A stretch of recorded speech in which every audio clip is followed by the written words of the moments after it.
Hello everybody, this is Gregory with How I Lost Over 100 Pounds, and I've kept it off for 30 plus years, where there should be no hesitance in your weight loss and weight maintenance. Today I'm going to talk about what do you do when you have lost weight and you start gaining some of it back. Now before I begin, if you need help with weight loss, contact me through the Clarity FM link found here in the episode notes.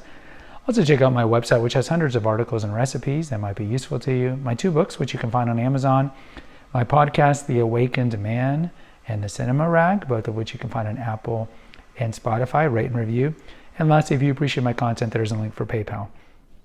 Now, many of you yo-yo diet, and you're not intending to yo-yo diet. This is just something that happens where your whole life, for whatever reason, you have a target goal. Maybe it's summer season, you got to wear a bathing suit, or a wedding's coming, or you want to spurn your ex-boyfriend who you're going to see at some reunion. And so you lose the weight. You lose 20, 30 pounds. And you start gaining it back. Now, is this uncommon? No, it's not uncommon. We've talked about how 80% of people who lose more than 50 pounds in their lifetime regain it and gain more back within 3 years. So it is very common to yo-yo diet.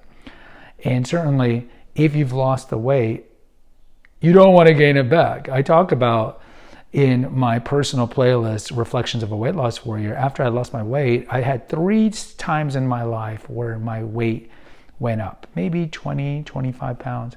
We did the 100-pound weight loss.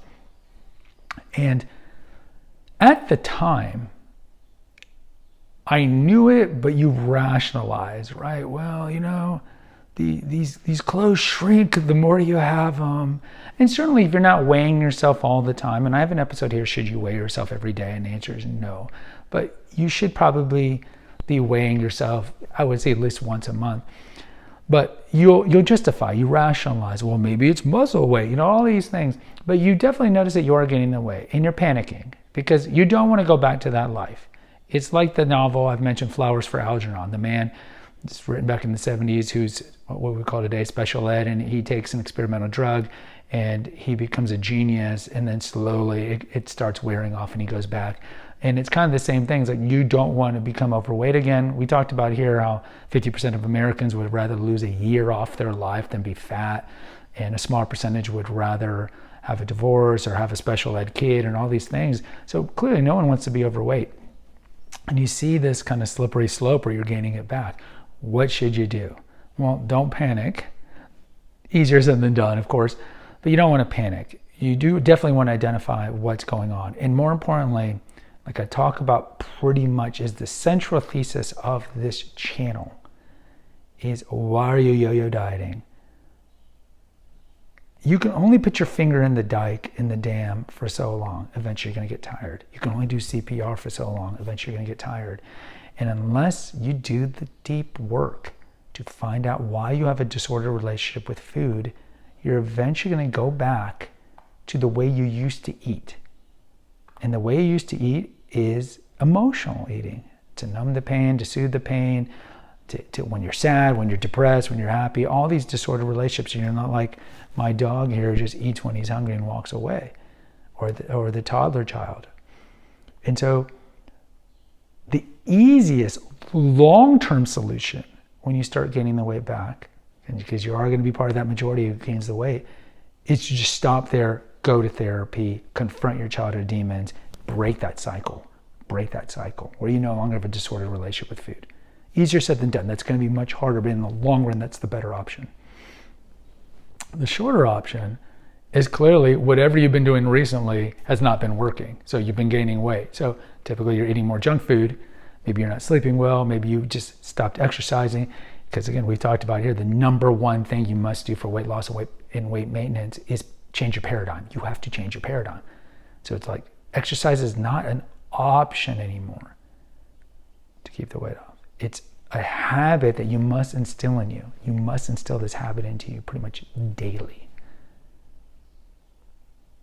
And so identify like whatever I've been doing. So, hey, I've been staying up watching Netflix till 3 a.m. Probably not good. Oh yeah, I've been eating way too much ice cream. I got to stop doing that. Or I've been buying too many chips recently. Identify what's changed from when you were losing the weight, and now it's successful, to what's been going on since you've been gaining the weight. And of course, you already know what it is, because like most of the time on one level weight gain catches up on you, like you don't notice it, but on another level you know, right? Because you're depressed, you're sad about something, and then you're using the food or the alcohol to numb it. So short run, got to biohack the body, go back to what you were doing beforehand that worked. Now the first thing that worked probably was not healthy. You probably did a crash diet or a juice diet or things we've talked about here, and those things can be done to lose the weight, but they're not sustainable. They're not sustainable. So the thing is that don't panic. I didn't panic. The first time I gained the weight, I should say, was I was living in Alaska, and I just ran more and saw, oh, I don't want to go back to being fat. This was only like 7 years after I lost the weight, and I'm 24.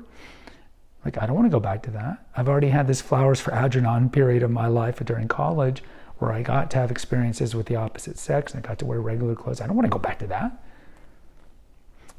10 years later, my father dies. That was another weight spike. And that one, I noticed less. My wife at the time was the one who told me about it. And again, you just got to redirect. So like with time and perspective, if you catch it early enough, you can address it and you can change those habits that are not incorrigible. You can change them, and there's always ability to go back. Now, yeah, you might be yo-yo dieting. What I consider what I did yo-yo dieting? No, because 3 weight spikes in 32 years is not yo-yo dieting. Yo-yo dieting is like an annual thing where your weight is going up and down, up and down, up and down by a lot, like 20, 30 pounds throughout the year. But you just don't want a yo-yo diet, right? You see the keys that work when you've lost the weight. Now, granted, the keys were probably unhealthy habits, but once you've lost the weight, you've got to just irrevocably change your habit.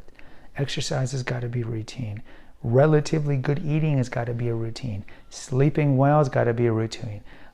Lowering your stress has got to be a routine. Going to therapy, journaling, getting toxic people out, all these things eventually had to be used. But the number one thing is don't panic, don't panic, don't panic. And again, like we would say for med school students, hit the books. You got to hit the books, you got to hit the pavement, you got to clear out your pantry and your fridge. We have episodes here of like what the bad stuff you should take out of these things, what you should replace them with.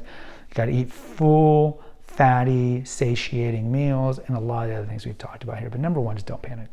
Guys, post in the comments. I would like to hear from you. Until next time, take care. God bless and pray.